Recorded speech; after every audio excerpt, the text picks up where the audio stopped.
Boa tarde a todas e todos que nos assistem. Vamos começar mais uma semana de live para dialogar sobre os trabalhadores, enfim, suas relações de trabalho, os trabalhadores na pandemia, os trabalhadores construindo esse mundo que a gente tem. E uma categoria importante dos trabalhadores do Brasil e do mundo é os trabalhadores bancários. Aqueles que atuam, né, nas instituições que a gente diz assim, onde está o dinheiro? Vou no banco pegar o dinheiro. Quem é que está lá no dinheiro que opera, né? Que nos auxilia, que nos ajuda, muitas vezes que a gente não conhece uma tecnologia, ou que está lá dentro, né, trabalhando para garantir que a gente tenha segurança, que a gente tenha condições também de atuar na sociedade, que a gente sabe que é um mundo monetarizado, um mundo que a gente precisa de dinheiro, muitas vezes, para ir e vir. A gente sabe que a vida humana nessa sociedade capitalista está muito regrada, né, pelas condições que a gente tem de adquirir uma coisa ou não, de financiar ou não. Só que a gente muitas vezes se esquece quem são essas trabalhadoras, quem são esses trabalhadores que realmente fazem a máquina funcionar, que permitem com que a gente consiga atuar nesse mundo com certa facilidade, né? Comprando, vendendo coisas, operando, garantindo renda ou não.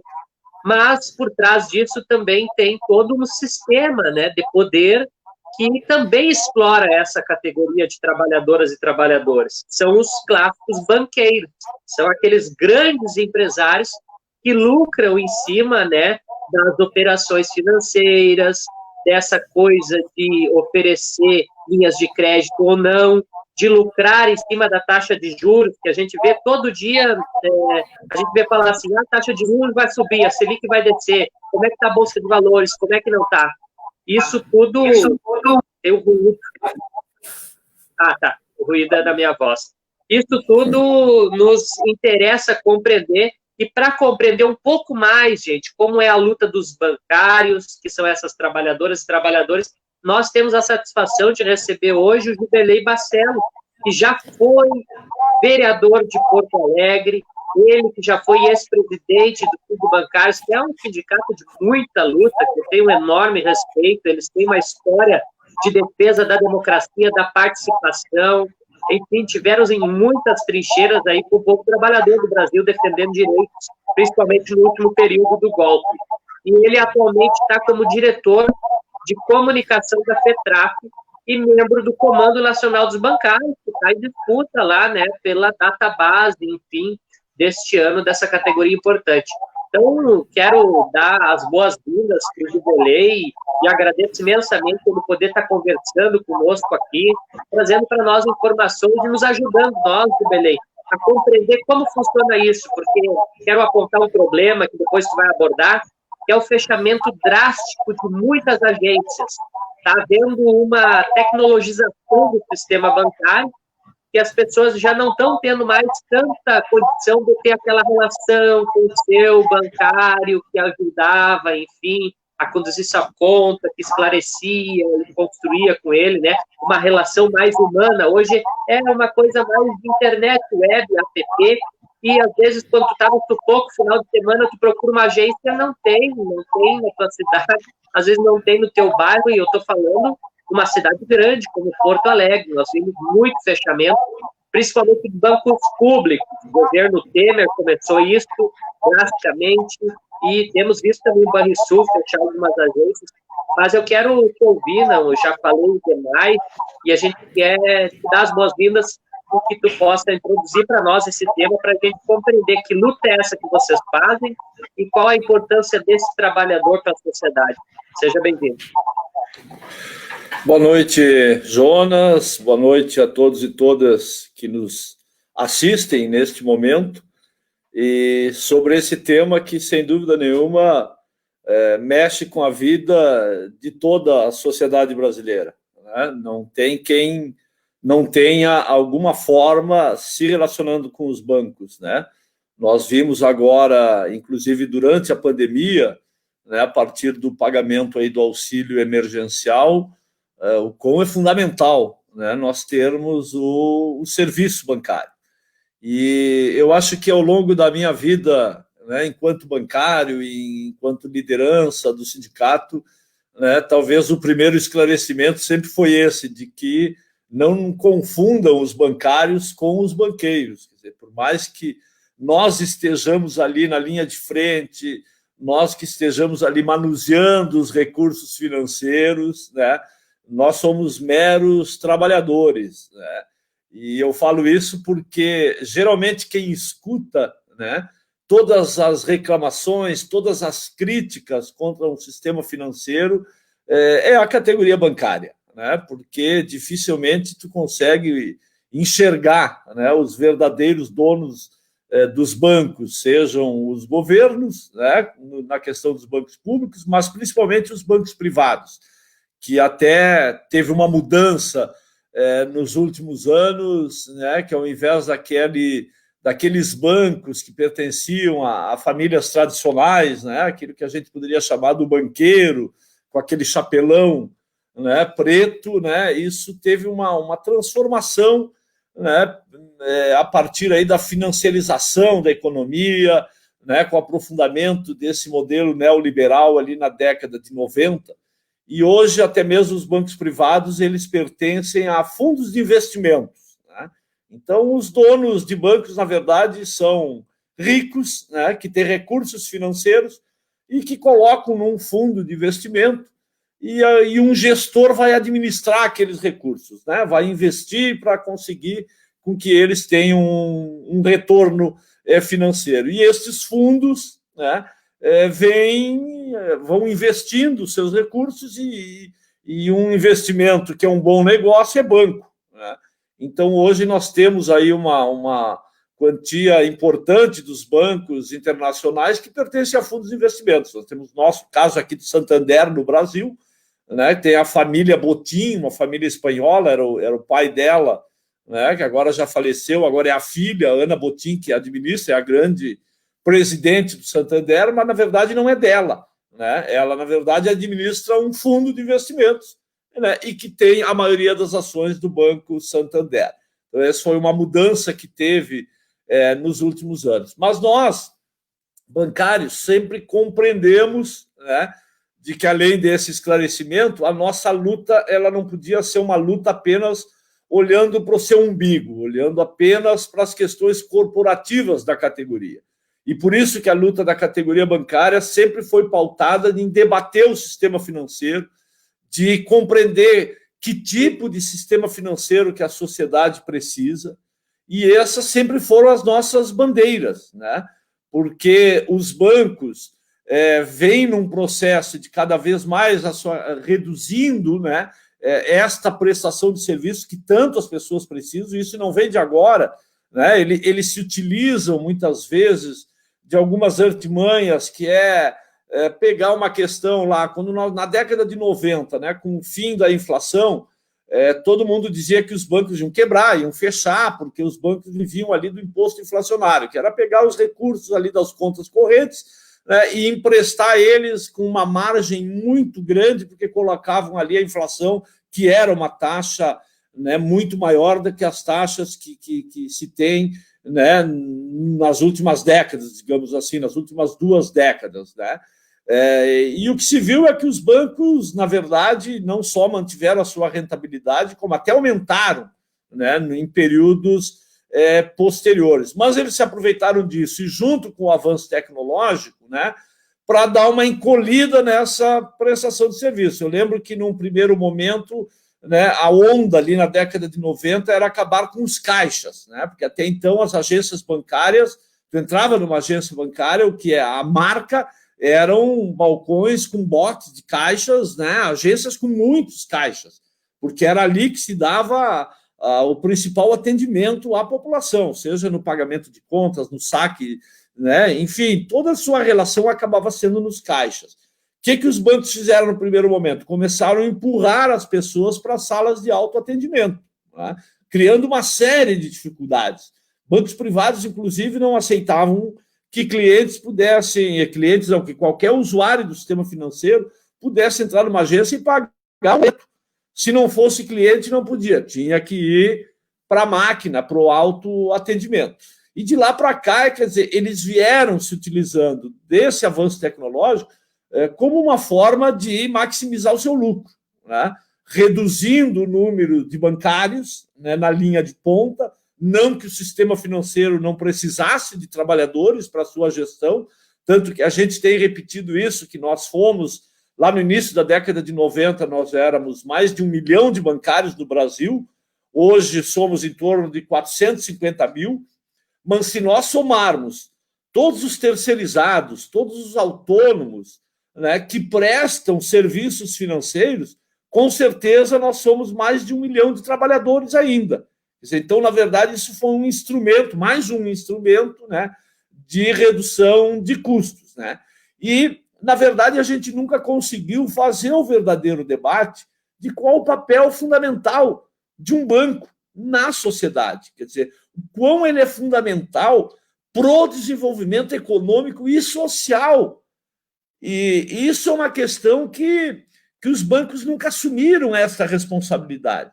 A gente viu agora um exemplo simples durante a pandemia. Quer dizer, mesmo com recursos públicos disponibilizados aos bancos, uma série de linhas de crédito, algumas sem risco nenhum aos bancos, mas os bancos não aplicaram, não intermediaram, não fizeram com que esses recursos chegassem à sociedade. E só emprestavam dinheiro para as grandes empresas, para montadoras, para indústrias. Por quê? Porque eles têm aversão a risco, né? E eles falam isso, inclusive, na nossa mesa de negociação. Nós não vamos emprestar dinheiro para setores que a gente não sabe se vai sobreviver à pandemia. Quer dizer, onde se viu, né, um banco que deveria ter o papel de justamente tentar amenizar a profundidade da crise, gerando recursos para esses setores que tanto precisam? Não vamos correr riscos. Aí acaba que muitas vezes os poucos bancos públicos que ainda restam, por nossa resistência, porque se dependesse do neoliberalismo, nós não teríamos sequer um único banco público ainda no país, né? Foi uma resistência que nós tivemos na década de 90. Muitos bancos públicos foram naquela onda ali da década de 90. Aqui no Rio Grande do Sul, a gente lembra, o Banco Meridional era o maior banco aqui no estado do Rio Grande do Sul. Um banco público federal, foi privatizado. O Banrisul não foi, porque em 98 nós conseguimos, com a eleição do Olívio Dutra, funcionário do Banrisul, salvar o Banrisul. Mas é um dos únicos estados no país que ainda tem o seu banco estadual. E se a gente comparar com um país, aqui mesmo na América do Sul, onde o neoliberalismo conseguiu, né, aprofundar a sua agenda, não restou nenhum banco público, como é o caso da Argentina. A Argentina não tem mais nenhum banco público, né? Ou nós podemos pegar mais um exemplo, os Estados Unidos. Os Estados Unidos não têm banco público. E agora surgiu uma situação muito peculiar durante a pandemia. Os Estados Unidos também têm o seu auxílio emergencial de $1.200, claro, não os $120 que o Bolsonaro hoje ainda está reduzindo para $60 até o final do ano, né? Mas como o Estado americano pagou os seus cidadãos o auxílio emergencial? Fazendo um cheque e mandando pelo correio. Isso no ano de 2020. Isso é inacreditável, né? Que não tenha um sistema, quer dizer, eles que falam tanto da tecnologia, né? Que a tecnologia corta empregos para prestar um serviço melhor, lá nos Estados Unidos eles estão pagando dessa forma, enviando um cheque pelo correio. Nós aqui no Brasil ainda temos a Caixa Econômica Federal, que cumpriu esse papel, apesar de todo o desmonte que vem sendo feito pelo governo Bolsonaro. São sucessivos PDVs, nenhum novo concurso público para repor, como uma forma de ir precarizando mesmo, porque para eles não é importante atender a população, isso não dá retorno financeiro. Então, quer dizer, portanto, vai sair já um dos que deveria ser um dos papéis mais importantes do sistema financeiro, que é a prestação de serviço, isso vai sendo retirado da grande maioria da população.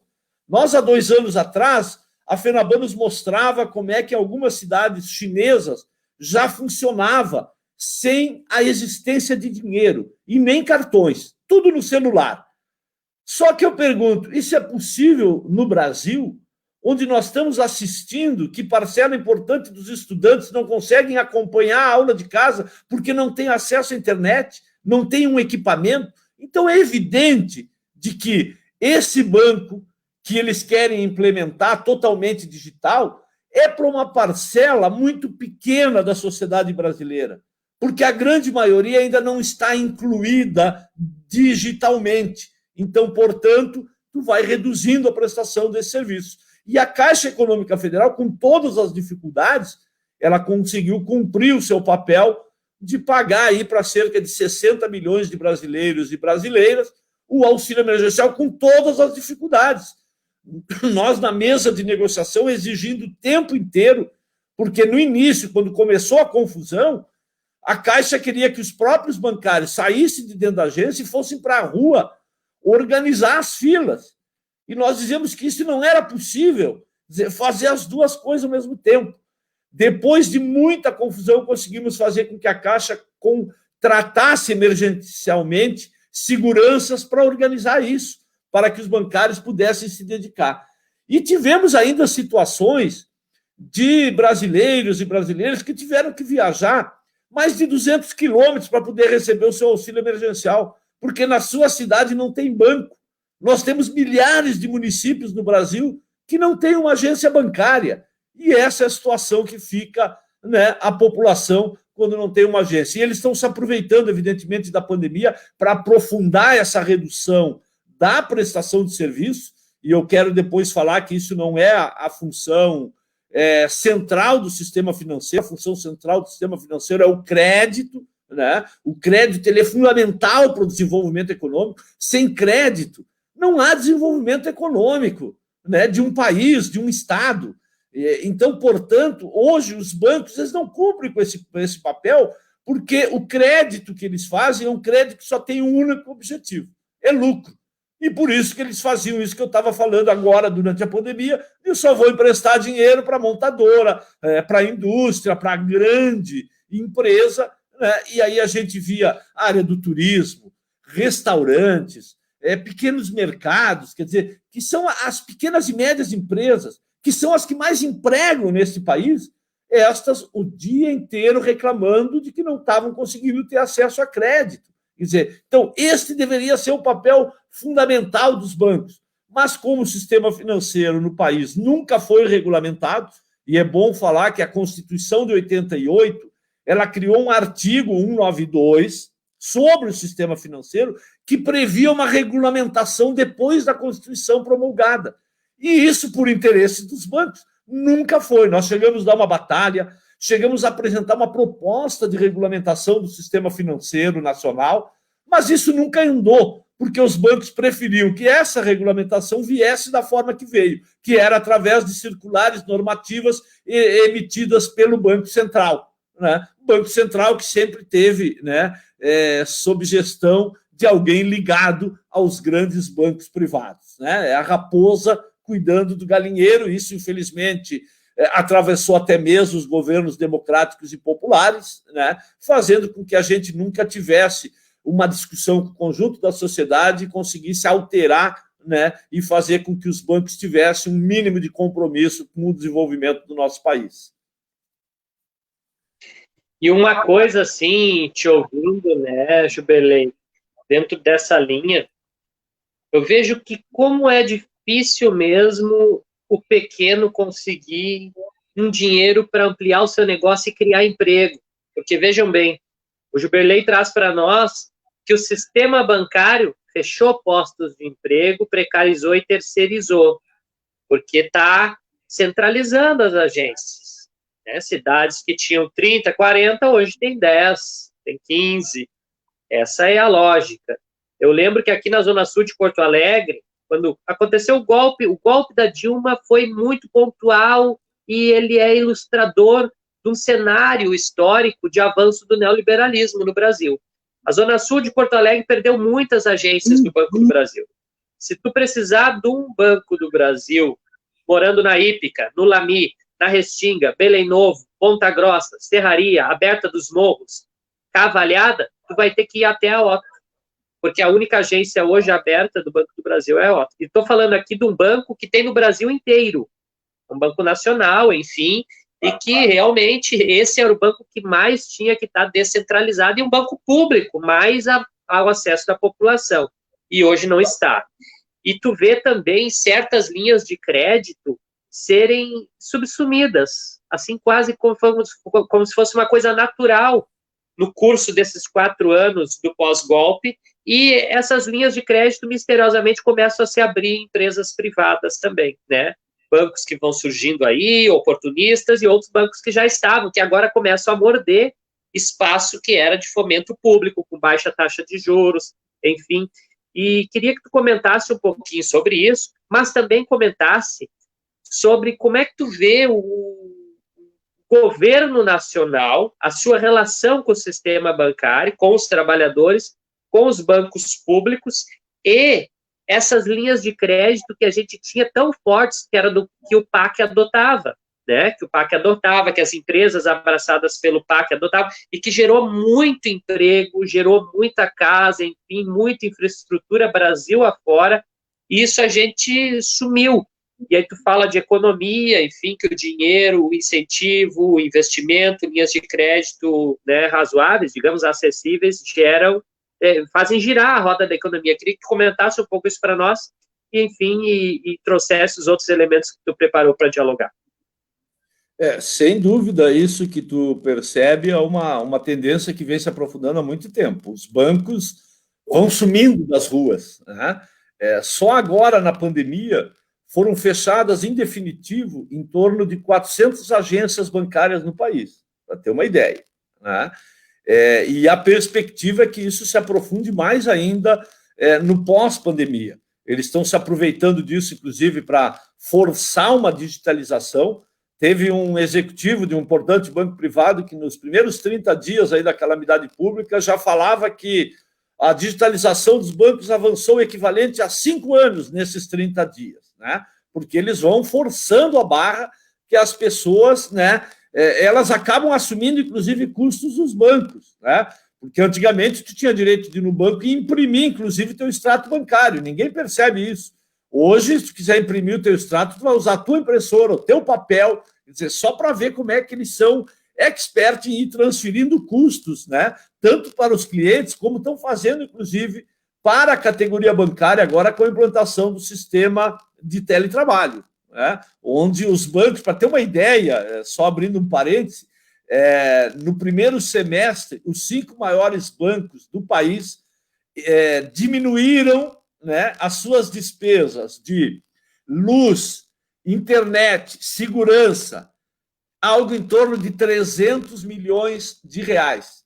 Por conta de quê? Do teletrabalho, né? Porque agora quem paga a internet para o trabalho bancário é o bancário, quem paga a energia elétrica é o bancário. Nós estamos negociando, tentamos negociar isso na campanha, não chegamos a acordo, né, mas assumimos um compromisso de retomar essa discussão agora, logo depois, para tentar regular essa questão do teletrabalho. Mas voltando para essa questão, nós temos um problema a mais que muitas vezes as pessoas não enxergam e acabam entrando na onda dessa linha privatista, né, de que os próprios bancos públicos hoje, eles já trabalham conforme o interesse privado. Por quê? Isso começou lá nos anos do Fernando Henrique Cardoso, a tal da capitalização, começou com o Banco do Brasil. Nós vamos capitalizar, isso é bom, vamos colocar ações no mercado, vai vir recursos novos para o banco poder, né, emprestar, e, na verdade, fez com que o Estado hoje não tenha a total capacidade de gestão dessas empresas públicas, né? E isso aconteceu também aqui com o Banrisul, começou no governo Ieda Cruzes. Para ter uma ideia, hoje, 74% do Banrisul pertence à iniciativa privada. Apenas 25%, mais algumas ações, ainda pertencem ao Estado do Rio Grande do Sul, com essas ditas capitalizações, né? Bom, como é que o Estado manda? É porque as ações do banco estão divididas a metade em preferenciais, que não têm direito a voto, né? Tem algumas prioridades lá nos dividendos, né? Mas não tem o poder de gestão, e a outra metade as ordinárias, que é o que dá poder de gestão. e o governo do Estado tem a metade mais algumas ações dessas ordinárias. Por isso que a gente ainda diz que o Banrisul é público. Mas no Conselho de Administração está cheio de representantes do capital privado lá, influenciando e até com poderes de veto de algumas iniciativas, né? O que faz com que muitas vezes, mesmo tendo um governo com um compromisso maior com o conjunto da população, tenha limitações naquilo que possa fazer, né, com o Banco Público. Então, isso começou lá com o Banco do Brasil, hoje acontece com o Banrisul. Então, são bancos sob o controle do Estado, mas que também têm uma gestão voltada apenas para o lucro, porque eles precisam justificar, eles precisam dar retorno aos investidores, que são a maioria, inclusive, do capital que hoje está colocado ali nesses bancos públicos. E por isso que a gente vê, infelizmente, Banco do Brasil, Banrisul, também nessa lógica de fechamento de agências, diminuição do quadro de funcionários, que resulta numa precarização do atendimento, da prestação de serviços, né? E aí, para coroar, um governo, né, que, digamos, ultra neoliberal, que é o governo do Bolsonaro. Há uma unidade tão grande que, para ter uma ideia, a medida provisória 905, que depois conseguimos derrubá-la no Congresso, quer dizer, na verdade, fizemos com que ela caducasse, ali tinha uns ataques aos direitos dos bancários, que é na questão da jornada, que era simplesmente repetindo uma redação de uma cláusula que está na nossa convenção coletiva que nós assinamos com os bancos. Eu conto isso para mostrar o poder dos bancos dentro do governo.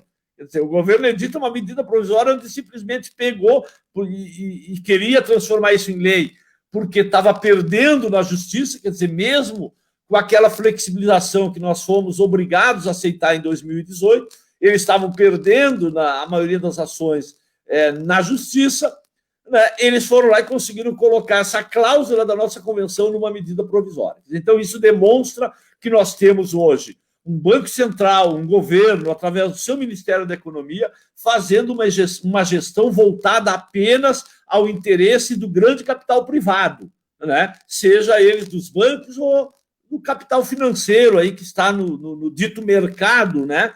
Que, na verdade, guia e orienta as ações do governo, né? Então, isso traz um prejuízo maior. E não é por nada que vazou naquelas falas lá dos ministros famosas, né? O Guedes falando eu não vejo a hora de vender essa porra do Banco do Brasil, né? O Banco do Brasil, que é líder em crédito na área agrícola, né? Se não fosse o Banco do Brasil, eles não iam poder inclusive, estar se orgulhando, né, do quanto significa hoje para a economia do país o próprio agronegócio, né? Mas claro que não é só para o grande, o Banco do Brasil tem linhas de crédito para os pequenos e médios produtores, isso incomoda, né? Então, é evidente que nós temos um governo trabalhando na Caixa Econômica Federal, eles ainda mantêm, não falam em privatização, a gente tem visto volta e meia o Bolsonaro dizer que não, vamos manter a Caixa, mas ele quer manter a Caixa, essa parte aí que ainda presta serviço ao conjunto da população, porque áreas rentáveis da Caixa estão indo todas, como é o caso das loterias, que é uma parte lucrativa, essa tem que ser privatizada, quer dizer, vai fatiando, né? Vai deixando amanhã depois, olha, infelizmente a Caixa aqui está dando um prejuízo para os cofres públicos, né? Aí acaba privatizando tudo, né? Mas então, quer dizer, é isso, quer dizer, nós temos um governo hoje comprometido ao inverso do que deveria ser alguém que se preocupa com o desenvolvimento econômico e social do país, que é ter um sistema financeiro que preste serviço, que gere crédito, porque é isso que tu estava falando. Nada é possível sem crédito, né? Desde tu montar um pequeno negócio, pode ser de fundo de quintal, tu precisa, né, de um mínimo, e aquilo ali pode gerar renda, quer dizer, que é um emprego, isso é parte do desenvolvimento de um país, né? Como depois pode estar gerando mais postos de trabalho, aquele negócio ir crescendo, né? Daqui a pouco o negócio deu certo, tu precisa de mais recursos para aumentar a capacidade ali de produção, ou se for no serviço, de prestar um serviço maior, né? Hoje, se tu precisar de crédito, entrar num banco, né? Isso é quase que um ditado popular, tu sai quebrado, né? Porque tais são as condições. Quer dizer, os bancos não perdem nunca, né? Os bancos não perdem, mesmo quando emprestam o dinheiro, eles não perdem, porque se discute muito que os bancos cobram uma alta taxa de juros, mas nunca se tentou discutir como é que é a composição da taxa de juros que os bancos cobram, né? Porque na taxa de juros que os bancos cobram está lá, primeiro, o custo do dinheiro que vai ser emprestado, né? Depois, o custo administrativo, que o banco tem que ter isso, funcionários, agências para prestar. Então, isso entra lá na taxa de juros. O lucro que eles vão ter. E tem também a inadimplência. Ou seja, um banco empresta dinheiro para o Jonas, no juro, ele já está cobrando o do possível que não vai pagar ele. Isso está na taxa de juros. Então, não perde nunca. Quer dizer, ele empresta, né, com essa garantia. Se uns não me pagarem, os que me pagaram, na taxa de juros, eu já estava prevendo que uns não iam me pagar. Então, esses pagaram por aqueles. Quer dizer, isso é mais um entrave, né, na hora de tu ofertar o recurso. Quer dizer, então, nós, inclusive, na década de 90, quando discutimos muito aqui na privatização do Meridional, né, a gente dizia que um banco que preste serviço mesmo, o certo dele não é se orgulhar no final do semestre que apresentou tantos bilhões de lucro, né? Meu sonho seria um banco apresentar um balanço ao final do semestre dizendo: nós geramos tantas empresas, nós geramos tantos empregos, sabe? Nós geramos bem-estar social para a população. Um banco, na época eu lembro que a gente discutia na década de 90 e o professor Chimitão, aqui da URGS, ele morou 5 anos na França e estudou, e ele dizia que lá tinha bancos na época que os bancários eram consultores, né? Eles não só emprestavam o dinheiro, eles auxiliavam o tomador do crédito para que seu negócio fosse viável. Ajudavam no estudo, ajudavam em dicas, né? Eram verdadeiros consultores, porque isso era a melhor forma de garantir que o dinheiro retornasse, né, e pudesse servir, né, de crédito para um outro também criar essas condições, né? Mas, infelizmente, o neoliberalismo vem, né, dizimando tudo, né, e vem criando essa lógica de um mercado financeiro que dita tudo todos os dias, né? A gente vê no jornal, a bolsa caiu, né, o dólar subiu, né, como isso tivesse a ver com a economia real das pessoas, do mundo real onde vive os milhões e milhões de brasileiros, né? Esses dias eu estava vendo um economista falando sobre essa questão do teto de gastos, né? E ele dizia, não, o teto de gastos, furar o teto de gastos significa mostrar que no futuro o Estado pode ter problemas, né, para pagar aqueles que investiram nos títulos da dívida pública. Veja bem, é a poupança que as pessoas têm, compraram títulos da dívida pública. Então, isso gera uma desconfiança. Quer dizer, essa é a preocupação, né? Se tem gente morrendo de fome, isso não incomoda. Incomoda os rentistas, né, que pegaram os seus recursos, investiram em títulos e que agora querem ditar a gestão orçamentária do Estado brasileiro, para que ela seja voltada sempre em garantir a renda deles, e não da maioria da população que tanto precisa, né?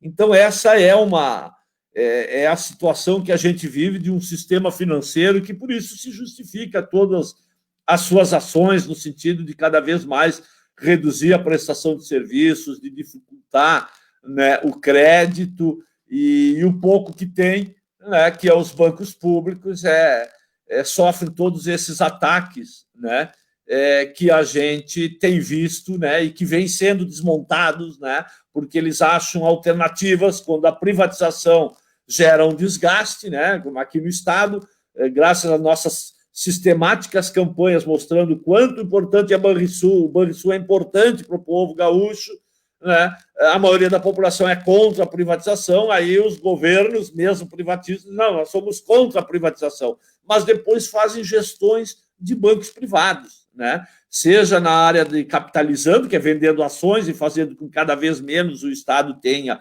uma influência do ponto de vista da gestão estratégica do banco, né? Até que vai chegar uma hora que é isso, que vender a privatização vai ser vender uma ou duas ações, né? Pega aí 300, 400 reais, aí vende 2, 3 ações do Banrisul, né? E entrega logo para a iniciativa privada, né? Então esse é o mundo perverso que a gente resiste, né?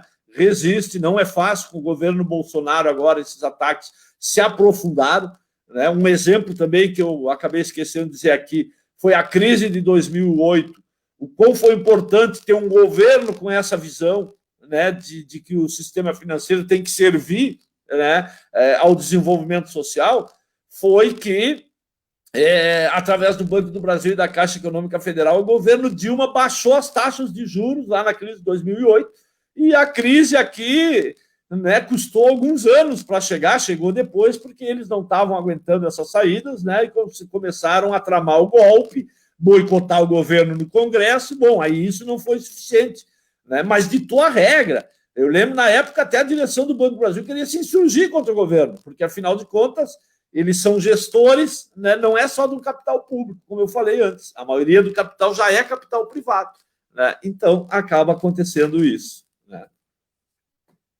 Uma coisa, Jubilei, que a gente observa muitas vezes, saindo um pouquinho desse debate nacional, mas que tem a ver, a gente observa cidades que têm potencial para liderar novas matrizes econômicas, novas economias locais, novas relações econômicas com outros municípios, outras regiões do país, e muitas vezes tu não tem um banco que acolhe, e muitas vezes tu não tem também uma gestão pública, que muitas vezes as pessoas acham que a gestão pública no município, numa prefeitura, é só administrar o dinheiro dos impostos para oferecer saúde, educação, segurança, se esquecem do município, da gestão da prefeitura, poder também ser uma financiadora, uma incentivadora do financiamento. Eu lembro que na história de Porto Alegre, nos governos da Frente Popular, existia uma possibilidade de microcrédito que a prefeitura gerou para incentivar os pequenos.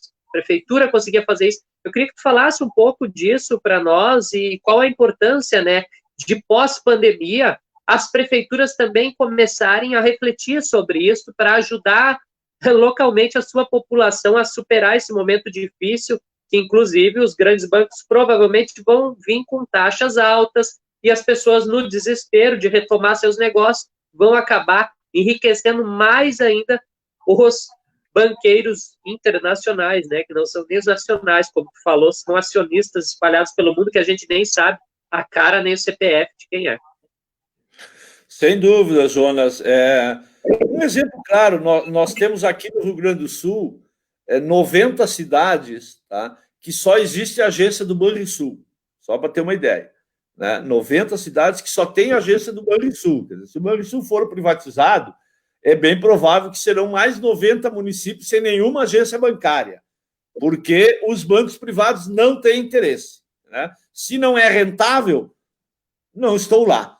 Né? E o quão fundamental é tu ter um banco, né? E ter políticas, é isso, porque não basta ter o banco. Tu tem que ter políticas, né, públicas, né, que drenem recursos para a sociedade e não os concentre da forma que faz o sistema financeiro tradicional. Quer dizer, essa questão do microcrédito, né, é uma questão antiga que se debate, que tem até, inclusive, linhas do Banco Mundial, do quão importante consideram isso como uma forma de desenvolvimento. Quer dizer, num mundo que nós estamos, onde cada vez mais o emprego formal desaparece, né? E aí eles vêm com a ideia do empreendedorismo. Mas que empreendedorismo, entendeu? Se tu não tem condições nenhuma de empreender, aonde que tu vai achar um recurso para empreender alguma coisa no nosso país? O pouco que ainda tem é as cooperativas de crédito, e que os bancos têm reclamado muito, né, porque as cooperativas de crédito têm crescido. Nós temos o caso aqui no Rio Grande do Sul do sistema Sicredi, né, que cresceu muito. Isso tem incomodado muitos bancos. Né? Agora, incomoda eles, quer dizer, porque um setor vai prestar um serviço que eles não querem, porque eles não têm o lucro que eles querem ter nas suas operações. Quer dizer, então, os bancos, além hoje de não fazerem esse serviço, eles atravancam, né? Atravancam, porque eles conseguem influenciar. Eles influenciam prefeitos, eles influenciam governadores e eles influenciam o governo federal. E sempre que se tem alguma iniciativa nessa área, né, eles veem uma forma de sufocar. Né? Então, esse é um debate importante, inclusive, para o município, sim. Né? Nós tivemos aqui uma iniciativa aqui em Porto Alegre, que é o Banco Porto do Sol, que infelizmente depois se perdeu, que era microcrédito também, gerava só, né, crédito no máximo aí de R$500, de R$1.000, quer dizer, para costureira, né, comprar sua máquina e montar ali um empreendimento, começar a costurar, né, para fora e fazer daquilo um instrumento de geração da sua renda, né, isso tudo vai se perdendo, né, porque infelizmente a maioria dos governos acabam sendo eleitos com esses compromissos aí com o poder econômico, com as elites econômicas e não com a maioria da população. Né? Então, quer dizer, isso é um debate que vai ter que voltar à tona, porque tal é a ganância dos bancos, né? E a forma que eles estão aprofundando isso, fechamento de agências, né? Redução do número de trabalhadores que precariza o atendimento, né? Quase que forçando a digitalização, quer dizer, forçando as pessoas, expulsando as pessoas do interior dos bancos, quer dizer, esse é um debate que tem que vir à tona. Né? Nós precisamos ter nos municípios, para começar nos municípios, esse ano é um ano importante, é um ano do debate eleitoral, nós temos que ter compromisso. Quer dizer, hoje nós temos um prefeito da nossa cidade que é um prefeito alinhado com essa visão, né? Com a visão da elite econômica, né? A visão apenas do lucro a qualquer custo. Para eles não interessa se vai ter mais 100 mil pessoas passando fome, desde que os grandes capitalistas consigam ter a rentabilidade dos seus recursos. Eles só se preocupam com isso, por isso trabalham na linha da privatização das mais diversas áreas, né, que tão importantes são para o conjunto da população. E essa área do crédito, ela tem que ser colocada, ela é tão importante, o crédito tem que ser tão importante como a água, como o serviço de saúde, o serviço de saneamento.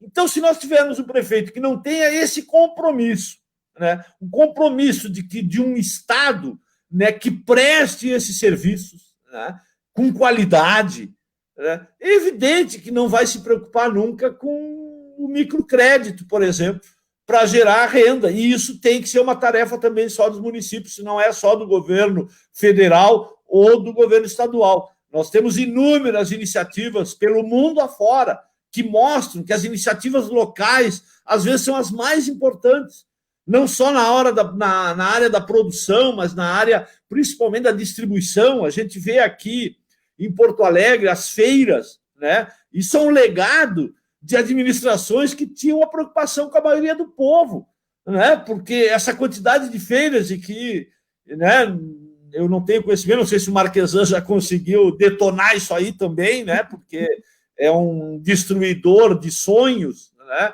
Porque é isso, quando governos que têm compromisso apenas com o capital financeiro, quer dizer, são governos frios, são governos que não têm preocupação com a população, com o sofrimento da população. E se não tem essa preocupação, não trabalham, né, para que as prefeituras ou o Estado tenham políticas públicas que visem a esse atendimento, né? Então, eu acho que essa questão do crédito, e é legal tu estar te apropriando disso e fazendo esse debate, porque é um debate, sim, do município.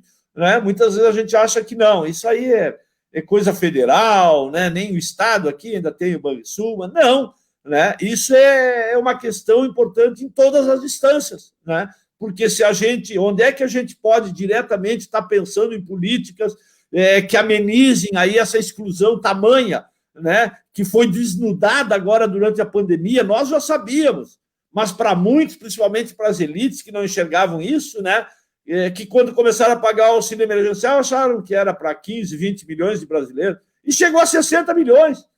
São 60 milhões de pessoas hoje, sabe, que não têm um emprego, não têm uma renda, que vão para a rua todos os dias ver uma forma de sobreviver.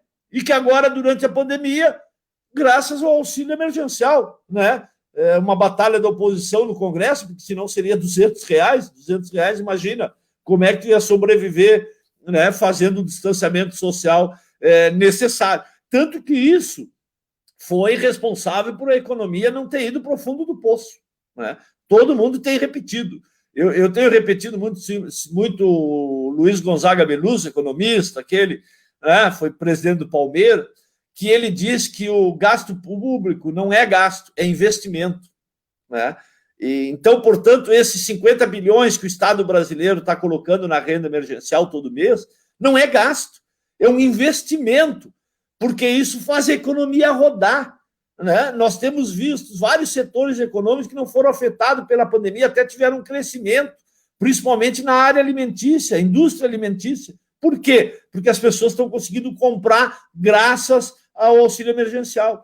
E se a indústria vende, o comércio funciona, recolhe impostos. Quer dizer, pensa, é um investimento público, né? É um investimento que depois retorna ao Estado, né? Então, portanto, quer dizer, essa é a compreensão que nós temos que ter e lutar por ela, seja no município, seja no Estado, seja no país, né? E aí é debater sempre os bancos. Os bancos têm a ver sempre com tudo, porque tudo passa pelos bancos, né? Se nós tivemos 60 milhões de brasileiros que sofreram, né, e olha que eles ofereciam, não, quem tem conta digital, nós vamos botar na conta digital. E o que nós víamos? Era a população dormindo, né, na frente da agência da Caixa Econômica Federal para poder receber o seu auxílio emergencial. Eles têm que compreender que existe uma grande parcela da população que não tem acesso a uma conta digital, a banco digital. Então, parem com isso, que estão fechando agências porque as pessoas estão usando o aplicativo no celular. Não, está uma parcela da população, mas tem uma parcela importante que precisa, sim, de banco, que precisa tanto da prestação de serviços como de crédito, que está sendo excluída totalmente. E que, portanto, essa política ela está caminhando no sentido de só aprofundar essa exclusão social, de cada vez mais nós termos um distanciamento entre um andar e o outro. Quer dizer, entre o andar de cima, daqueles que têm tudo, né, e o andar de baixo, daqueles que cada vez têm menos. De cada vez aumenta o número de pessoas que têm nada, né? E é essa lógica perversa que precisa ser invertida e que faz parte, sim, não só do debate nacional, mas faz parte do debate municipal, porque políticas do município também podem trabalhar nesse sentido. O município pode ir, inclusive, para cima dos bancos. O município poderia estar brigando com os bancos para que não fechassem as agências bancárias. Mas, infelizmente, talvez o prefeito esteja pensando quem vai apoiar ele nas eleições, quem vai financiar a campanha dele, né? E não que os bancos tenham, né, essa prestação e este papel fundamental para ajudar a população a se desenvolver, ajudar a população a gerar emprego, a gerar renda, né, como uma forma de a gente buscar uma sociedade mais igualitária, uma sociedade mais justa para todo mundo. E uma coisa assim, Gilberley, quero fazer algumas reflexões contigo, e aí depois tu tem as considerações finais para trazer para a gente. Mas eu fico pensando muitas vezes que as relações econômicas, elas, desde muito, elas existem entre a humanidade. Os povos trocavam uma coisa pela outra, né?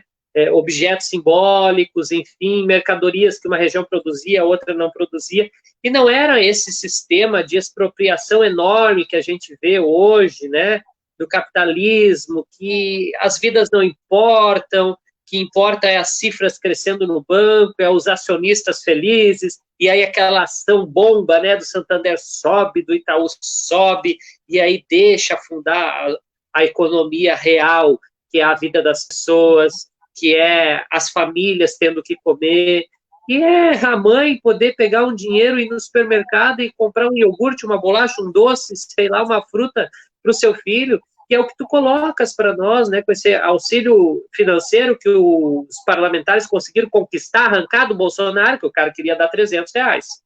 Esses 300 que ele vai dar agora, que ele reduziu, 200, é verdade, 200 que ele queria dar, lutaram, botaram 600, daí ele, não, então eu vou dar. Não, é que já ele teria que dar por causa da pressão. Mas o que eu quero colocar é que se desumanizou tanto as relações econômicas que hoje a gente combate elas, porque essa forma como elas existem tem que ser combatida mesmo. Mas, na verdade, elas surgem na humanidade como uma forma de relação e troca de conhecimento, troca de cultura entre os povos, que não era simplesmente para monetarizar, para acumular riquezas dentro de um cofre. Hoje é isso, né? Hoje é isso. Infelizmente, tu vê grandes empresas engolindo as pequenas, né? Os frigoríficos enormes engolindo os pequenos locais que geravam um monte de emprego, que tinha inclusive políticas habitacionais. Se tu for olhar a história de muitas empresas do Rio Grande do Sul, das mais antigas, elas ajudavam a desenvolver a economia local. Porque elas ofereciam moradia digna, às vezes elas ofereciam condições de trabalho, plano de saúde. Hoje é uma dificuldade enorme, né, do sistema poder fomentar esse tipo de empresa. Essas empresas que querem garantir mais direitos, elas têm muita dificuldade de competição no mercado, porque o grande capital quer incentivar aquelas que fazem isso que tu está dizendo, que elas se livram dos prejuízos, ou seja, elas terceirizam o prejuízo e maximizam o lucro, que é agora o dono da sua conta lá no banco, pega o seu cartão de crédito e imprime em casa o seu boleto para pagar, imprime em casa o seu extrato com a sua internet, sim, com a sua energia. Já não tem mais aquilo. Estou falando do banco mesmo, mas nós podemos pegar esse exemplo para várias outras empresas. Mas onde é que eu quero chegar com isso?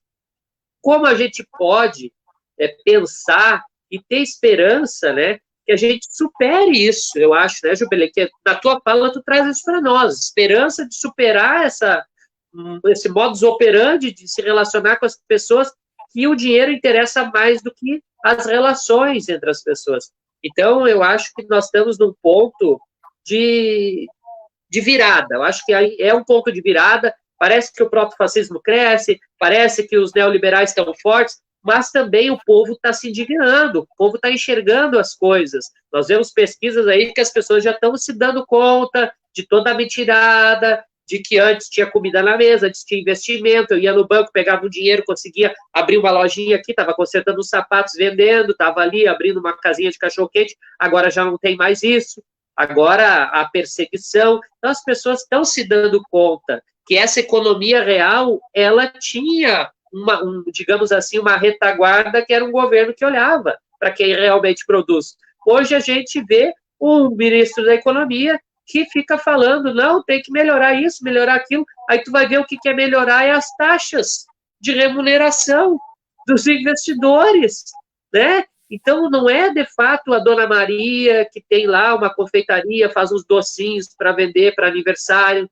não é o seu Pedro, que é um pedreiro que precisa comprar os insumos para construção, para construir, né, uma obra mais barateada, para ter um lucrinho a mais, enfim, para poder consertar o seu maquinário para fazer uma outra obra como construtor, enfim, do ramo civil, da indústria civil. Mas o que eu queria te colocar mesmo é como a gente pode fazer pequenos gestos enquanto lutadores para que realmente a gente consiga vencer isso. Eu sei que os bancários lutam muito, fazem muitos debates, são sempre lideranças fortes nas greves gerais, aí em Porto Alegre, a gente percebe muito no Rio Grande do Sul e no Brasil.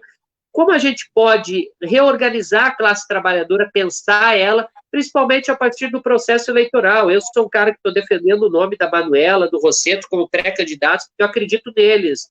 Jubilei, eles são pessoas que têm experiência, são pessoas comprometidas com isso que a gente discutiu hoje, com o microcrédito, com os pequenos, com desenvolver a economia local, e não só arrochar, cobrar impostos, como o governo atual fez. Aumentou o IPTU, mas o dinheiro do IPTU não voltou para a cidade. Eu não vejo a economia crescer. Nós temos hoje 100 mil desempregados em Porto Alegre, na pandemia. Um prefeito com uma prefeitura superavitária tem 100 mil desempregados e não consegue, inclusive, criar empregos públicos. Fechou mais de 3 mil postos de emprego público. Então, são só temas que tu não precisa trabalhar eles, até porque nós estamos perto do final, mas eu quero te deixar bem à vontade para as reflexões finais e te agradeço já de antemão imensamente por tu ter compartilhado conosco toda a tua experiência, teu conhecimento que tu tem de luta não só, né, dentro da tua categoria, no enfrentamento aos banqueiros do Brasil, mas no enfrentamento, enfim, com esse conluio que existe ainda governando o país, como tu falou, que são as elites, que é um conjunto de macroempresários, diríamos assim, né, que operam contra a vida e a favor mesmo só do dinheiro, de fato, assim como a gente conhece no linguajar mais popular. Sem dúvida, Jonas, tu fala algumas coisas muito importantes, que é a origem das relações econômicas, né? E eu acredito que o sistema capitalista ele vai acabar se autodestruindo, né? Nós tivemos, quer dizer, o problema das relações econômicas, ela, se for ver a natureza delas, né, era numa visão socialista de troca, né, de um produz alguma coisa, tu produz outra, a gente troca, daqui a pouco tinha que ter uma moeda que era o sal, né, que tu usava quando não tinha o produto para trocar.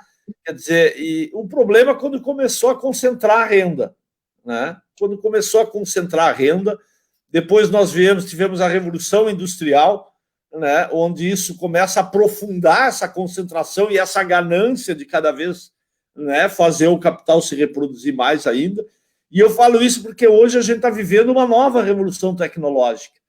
E nós temos que fazer essa disputa, porque se depender dos capitalistas, né, o avanço tecnológico ele vai servir única e exclusivamente para aumentar mais ainda essa concentração de renda, né, para aumentar mais ainda a lucratividade, né, e não para melhorar as condições do povo, né. Só que eu também concordo, quer dizer, hoje eles chegaram num limite, né, o capitalismo não consegue mais nem ter o estado do bem-estar social, né, nem isso mais está sendo possível, porque tal é o aprofundamento da crise do capitalismo, né, que eles precisam se avançar sobre o Estado também, quer dizer, não estão permitindo que o Estado reparta mais nada.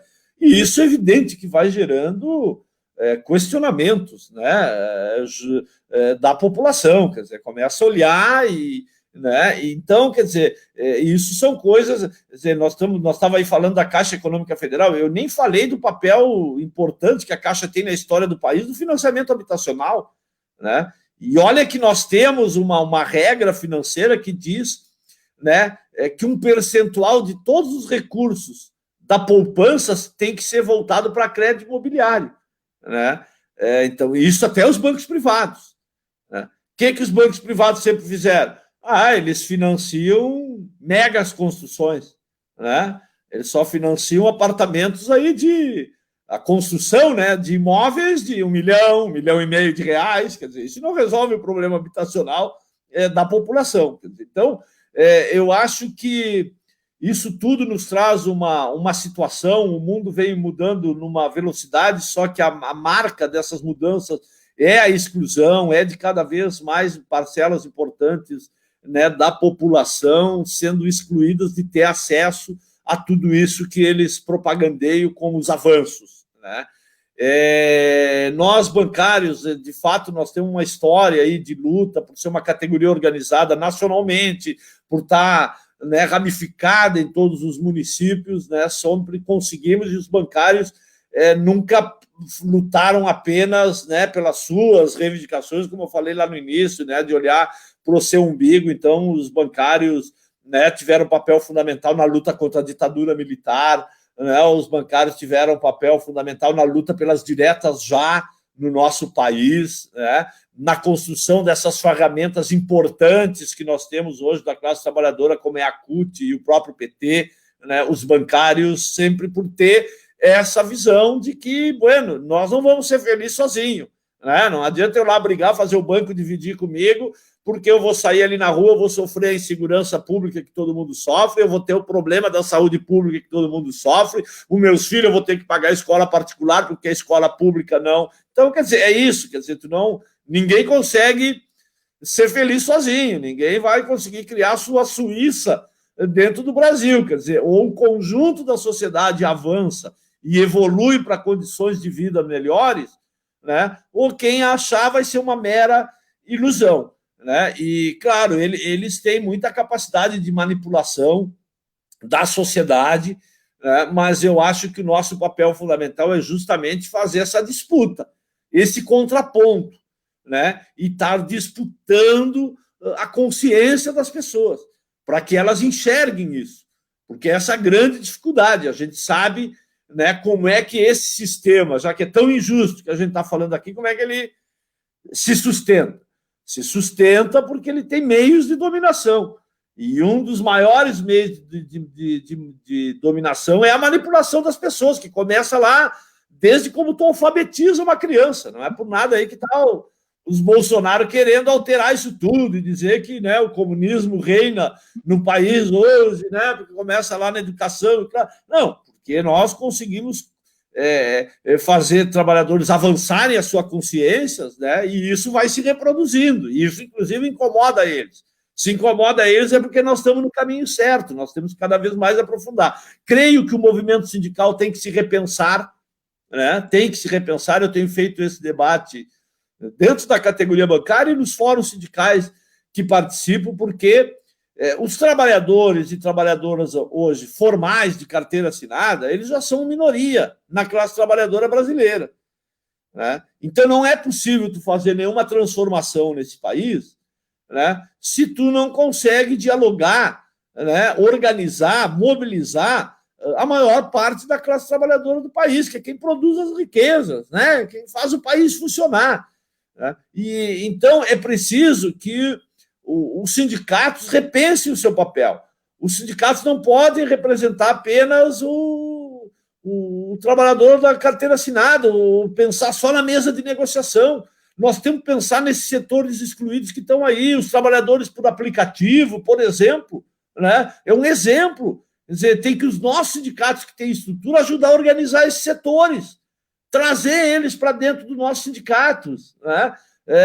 Talvez aí com uma reforma sindical, a única coisa positiva seja o fim da unicidade, talvez isso inclusive nos permita, né, ter sindicatos que não é só de categoria, né, sindicatos que consigam, mas hoje mesmo por conta da unicidade, quer dizer, eu acho que é um papel dos sindicatos, nós abrir as nossas portas para esses setores, né, que eles chamam, entre aspas, de empreendedores, né, mas que são setores hoje com uma nova lógica do trabalho, que é a lógica da escravidão, é isso que nós podemos dizer, e que são, eu pego aí esse exemplo dos aplicativos, sejam os entregadores de alimentos, que até estão se mobilizando e com apoio, inclusive, já de sindicatos, como foi as manifestações que aconteceram agora recentemente, né, mas até mesmo aí os aplicativos de transporte de passageiros e todos os outros setores aí, sabe, que são hoje, estão soltos na sociedade, que não tem como se organizar.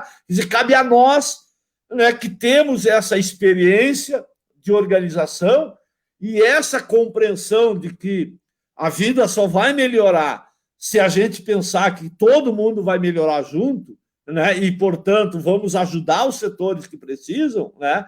E eu acho que por aí a gente consegue, né, ter uma perspectiva de que a classe trabalhadora volte a ser protagonista no nosso país, né, e consiga ditar um rumo, né, de governos, né, que trabalhem pensando na maioria da população, que trabalhem na linha da igualdade, da justiça social, né? E eu acho que isso é possível, né, quando a gente tem pessoas como tu, militantes sociais que se dispõem a estar no sindicato, a disputar outros espaços, né, mas levando adiante esta visão, né, da importância de estar disputando a consciência, né, de pensar que as nossas estruturas têm que estar a serviço disso, né, porque o sistema capitalista está concentrando tanto a renda, a ganância é tão forte, que nós estamos tendo uma legião de excluídos, né, que é possível daqui a pouco sim pensar numa inversão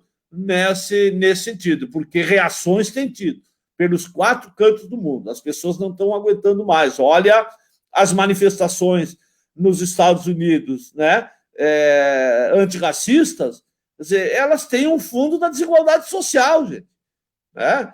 É uma bandeira fundamental a luta antirracista, mas a origem está num sistema desigual, né? Que não nos separa só por renda, nos separa por sexo, nos separa pela cor da nossa pele.